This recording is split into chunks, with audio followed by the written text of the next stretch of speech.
On regrette rarement d'avoir osé, mais toujours de ne pas avoir essayé. Anonyme,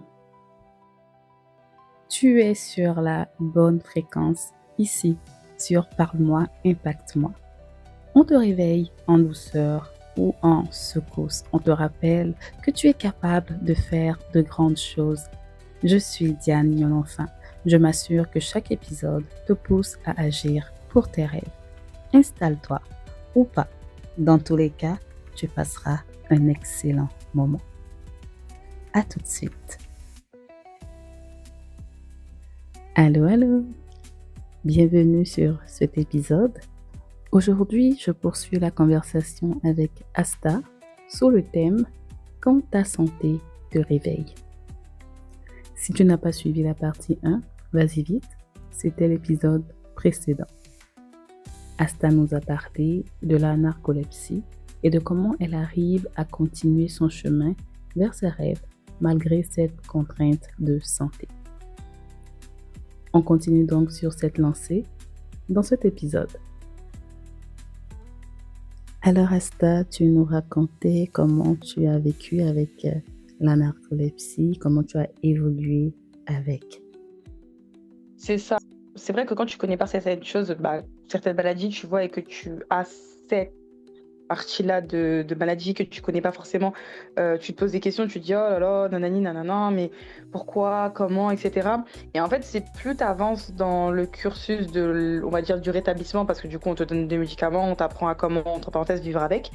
C'est là où tu te dis, mais en fait, je pense que c'est pas venu pour rien. Ensuite, c'est le moment de comprendre qui je suis, mais dans un autre aspect, tu vois. C'est le moment de se respecter aussi, parce qu'en réalité, quand tu prends pas du temps pour toi, tu fais en sorte de pas forcément te respecter, parce que en soi, on n'a qu'une vie. Et on vit pour nous, hein. C'est triste à dire, mais on vit pour nous. Donc si déjà, je commence déjà à C'est donner tout pas le temps triste, c'est beau à dire. C'est vrai, hein, il y a un moment, faut savoir. Comme j'ai dit, c'est le côté égoïste. Mais c'est pas le côté égoïste en mode oh, je vais penser qu'à ma tête, etc. Non, c'est le côté où en mode je veux me respecter, je veux prendre du temps pour moi et je veux être là pour moi. Comment les autres ont accueilli cette nouvelle Asta? Concrètement, au début, c'était en mode. Par exemple, pour mes parents, tu vois, c'est ouh, elle sort plus. Tu vois. Ils étaient contents, tu vois, parce que moi, j'étais vraiment en mode. J'étais jamais à la maison, tu vois. Donc, eux, ils étaient contents au début et tout. Puis après, c'est vrai qu'ils ont. Pour eux, ils avaient un peu peur parce que, tu vois, j'étais tout le temps dans ma chambre. Donc, en mode, ils se disaient que j'étais en dépression et tout, alors que pas du tout. Je vivais ma best life dans ma chambre. Et c'est juste que, en gros, vu qu'ils sont pas. Tu sais, je suis passée d'un extrême à un autre. C'est vrai que c'est assez bizarre pour des parents, tu vois, et surtout qu'ils comprennent pas parce que en gros, t'es un peu dans la fleur de l'âge où t'as envie peut-être de tout le temps sortir. Et logiquement, j'aurais pu continuer, je pense, si j'aurais pas eu la maladie. Mais en réalité, vu que c'était un bon moment pour moi pour me recentrer, pour me calmer, etc., et pour me canaliser, c'était parfait en fait. Donc il y a un peu ça. Mes frères et sœurs, eux en soi, c'était en mode bon, c'est quoi ce truc et tout, tu vois. Mais bon, en réalité, si t'as un traitement, ça va aller. Et pour mes amis, c'était en mode bon, on va plus venir chez toi, t'inquiète, on sortira pas vraiment et tout. Et puis même elle, en réalité, la majorité de certaines de mes copines étaient plus casanières, tu vois. Donc c'est vrai que moi, j'étais un peu celle qui était à l'opposé. Donc en gros, j'ai juste un peu suivi le mood. Bon, après, je suis devenue un peu plus qu'elle, tu vois. Je suis plus extrémiste dans ce truc-là maintenant. Parce que vraiment, faut vraiment me pousser faut vraiment me pousser pour que je sorte. Mais concrètement, ça a été juste ça, tu vois. Après, je dirais dans le domaine du travail, ça a été plutôt mal perçu parce que c'est en mode, ok, si la fille, elle est là, elle est tout le temps fatiguée, ça veut dire qu'elle est inapte à travailler. Alors que oui, je suis reconnue comme travailleuse handicapée, mais je ne suis pas inapte à travailler. Au contraire, je suis toujours aussi performante. Donc, c'est juste il me faut un espace aménagé. Il faut que ça soit aménagé en fonction de mon temps, c'est-à-dire faire plus de pauses, c'est-à-dire respecter quand je dis que du coup, là, faut que je fasse un break parce que je suis fatiguée. C'est pas parce que je ne peux pas travailler. C'est juste que c'est comme toute personne qui peut avoir des pathologies du coup non visibles. Faut juste respecter les personnes, tu vois. Oui. Comment tu fais pour avancer vers tes objectifs malgré tous ces défis-là? Est-ce que tu as remis en question un peu c'était quoi tes objectifs de vie à cause de cette maladie? Alors, au début, ouais, dis-toi, au début, c'était ça, c'était en gros, je voulais tout faire d'un coup. En gros, je me suis précipitée, je me suis dit: «Oh vas-y, il faut que je fasse vite, d'ouvrir cette boîte-là, il faut que je fasse vite de faire ci, il faut vite de faire ça». Et en fait, du coup, quand tu vois que ton corps il suit pas et que ta maladie, en fait, elle prend le dessus, limite, c'est comme si tu en train de la tester, la maladie. Alors que c'est mon propre corps, mais j'étais en train de la tester Mm. pour voir, en fait, jusqu'à où je pouvais aller. Et quand j'ai vu qu'il y a des moments où j'étais vraiment épuisée, que c'était un stop, que limite, je pouvais m'endormir à tout moment parce que vraiment j'étais épuisée, bah, c'est de là où, en gros, j'ai apprivoisé, du coup, la maladie, j'ai appris à la connaître et cetera. Et c'est de là où je me suis dit: «En fait, je vais juste prioriser ce que je dois prioriser». C'est-à-dire que Mm. le but final, les buts finaux, tu vois, que j'ai dans ma tête, je les ai toujours dans ma tête et je vais les atteindre. Mais c'est juste que je vais Yes. prioriser chaque truc, tu vois? C'est-à-dire, par exemple, pour ma marque, je l'avais lancée, j'avais déjà commencé à faire des foulards et cetera parce que j'avais, demandé à des personnes de les faire pour moi et tout. Puis on va dire la collaboration, ça s'est pas passé comme je voulais. J'ai fait ma pause, j'ai appris à coudre et là, je vais me relancer, tu vois? Mm. Mais au sens que j'apprends à prioriser ce que j'ai envie de faire. La création de contenu, comme je t'ai dit, là, j'ai décidé d'arrêter de faire avec des collabs avec des marques parce que c'est plus ce qui m'anime et parce que je suis fatiguée de ça. J'ai envie juste Mm. de créer pour moi, tu vois. En fait, c'est des tout petits trucs comme ça. C'est c'est en mode, quand je vois que c'est plus fait pour moi, bah j'arrête. Quand je vois que ça, c'est fait pour moi, bah j'essaye de le concrétiser. Quand je vois c'est un projet vraiment qui me tient à cœur, comme ma marque de confection de foulard, bah, je prends du temps, j'essaye de me comprendre, j'essaye de pas me précipiter. En fait, c'est vraiment de me comprendre et de ne pas faire en sorte que ça devienne un gouffre pour moi, tu vois? Et du coup, c'est quoi, qu'est-ce qui te permet de tenir? Qu'est-ce qui fait que tu lâches pas? Ce qui me permet de tenir, c'est que j'ai toujours été une personne qui a toujours été déterminée, on va dire, et qui a toujours été ambitieuse. Et moi, j'aime bien l'ambition parce que ça m'anime vraiment beaucoup. Concrètement, bah, c'est le seul moyen pour moi de d'avancer entre parenthèses dans ma vie, tu vois? C'est mon carburant. Mm. Donc du coup, je peux pas ne rien faire. C'est Mm. pas du tout ce que je suis, tu vois? Je n'aime pas ne rien faire. Donc ça fait que je me dis en fait, bah, tu es obligé de faire, même si ça prend du temps, même si ça va prendre je sais pas combien d'années, tu vas le faire, tu vois? Mais on Ouais. va dire ce qui m'anime, c'est le but final, tu vois? C'est comme pour les sorties. S'il y a pas de but, je sors pas.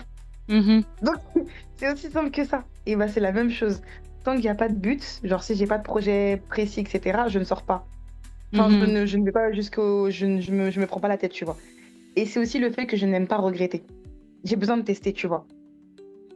Même si Oui. c'est un test pendant 1 mois, 2 mois, je m'en fous, je teste. Ça marche, OK, ça fonctionne pas grave, je ferai un autre truc. Mais de tester, Yes. tu vois? Pour te dire parce que comme je t'ai dit, on n'a qu'une vie. Je vais pas me cacher sous des trucs en mode: «Oh vas-y, je suis malade, j'ai pas envie de tester». Bah non, en fait, je teste. On n'a qu'une vie. On n'a qu'une vie, il Mais faut c'est ça. tester. C'est super. Puis, qu'est-ce que, un de tes rêves que tu aimerais partager avec nous? Alors, je dirais que mon rêve ultime, ça serait de, faire en sorte que ma marque de confection de foulards devienne une maison. Quand j'ai une maison, c'est un peu genre, je vais me positionner avec les grands noms parce que j'en ai Mhm. rien à faire. Il y a un moment, il faut savoir être, voilà, visionnaire plus tard. Mhm. Mais Mais en oui. gros, tu sais, genre, un peu comme quoi? Ouais, un peu comme LVMH et cetera, tu vois? En gros, d'avoir une maison. C'est-à-dire que au tout début, ça sera genre vraiment axé tête, puis après ça sera axé, je sais pas moi, bah, tout le corps, tu vois? Des vêtements et après ça Mm. sera axé peut-être maroquinerie et cetera. Mais vraiment tout ce que j'ai en tête, c'est ça, c'est de finaliser cette marque-là en ayant une maison, tu vois? Et OK. en vrai, tout est déjà programmé dans ma tête, je sais déjà, tout est écrit dans mes cahiers et cetera. Genre j'ai déjà mon projet. C'est juste que ça va prendre du temps, mais ça, ce serait vraiment mon rêve, c'est d'avoir ce truc-là, tu vois? Mm. Mais on souhaite que ça se réalise, hein? Puis on va être, tu Merci! m'inviteras à la soirée d'ouverture, de lancement, je sais pas quoi ce que tu Non vas mais organiser. grave, non mais Ah grave. ben, c'est On super. va faire des fashion week internes. Non, vraiment, c'est très grave, cool. Puis ça va se faire parce que comme tu le dis, tu es ambitieuse, tu es déterminée, tu y vas, tu essayes des affaires, puis c'est la recette dans le fond Exactement, pour, euh, pour réaliser ce qu'on a envie de réaliser. ça. Alors, qu'est-ce que tu as retenu ou appris de cette expérience-là, bien que tu vis encore aujourd'hui quand même, mais qu'est-ce que ça t'a appris de te battre contre cette maladie-là? Alors ce que j'ai retenu, on va dire, comme apprentissage par rapport à ça, c'est de savoir dire stop quand c'est trop, de savoir écouter son corps totalement en fait. C'est-à-dire que dès que tu as un signal, voilà, tu stoppes tout, tu écoutes, tu essayes de te comprendre. De savoir aussi se comprendre tout simplement en fait, de pouvoir en gros être dans cette relation avec ton corps, de vraiment faire les choses bien, que ce soit genre par rapport à la nourriture, que ce soit par rapport au sport, que ce soit par rapport à la lecture, etc. En gros, d'alimenter des bonnes choses pour ton corps en fait, Mm. pour Mhm. qu'il te le rende bien en fait. Oui. Ok. Puis, quel serait ton message pour les personnes qui nous écoutent, qui ont des rêves, mais qui vivent comme toi avec des conditions de santé qui peuvent être challengeantes?